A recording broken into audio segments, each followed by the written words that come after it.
My daughter-in-law scoffed at my son during the trial. But when the judge spotted me appear behind him, he halted and gasped in shock. "Why are you here?" Oh my God, you would not believe what happened. It was one of those days that changes everything, the kind you replay in your mind, wondering if you could have done anything differently. But then, as the noise in that tense courtroom died down and Judge Stephen Morales walked in, his eyes piercing through the silence, he looked at my son, Michael, and I saw a flicker of something like compassion. But then his gaze landed on me, and his eyes just froze. It was like he was seeing a ghost from a past life, a secret I thought I'd buried forever. And in that moment, I knew. Everything was about to change.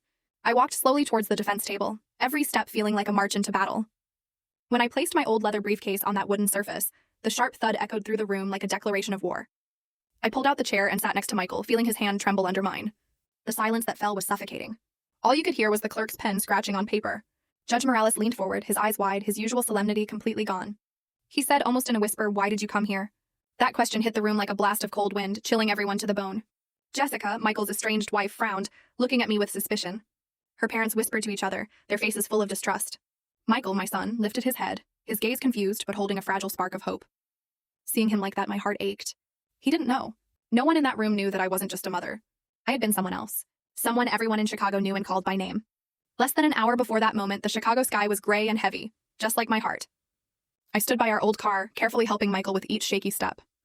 It wasn't just the wooden crutch bearing his weight that made him unsteady. It was the cold stares, the hushed whispers of the small crowd gathered around the courthouse steps. The mournful bells of the church in the nearby downtown square tolled, each chime hitting my chest, announcing a grim, grim day. I clutched that old leather briefcase, its worn edges a testament to the years gone by. It didn't just hold papers. It held the honor, the future, the faint, flickering hope of my family. In front of those imposing courthouse steps, a small crowd had gathered. Curious neighbors, reporters with cameras ready. They murmured, a restless swarm of gossip. "It's the villain in your divorce," someone whispered. "They say it's really nasty. Poor son."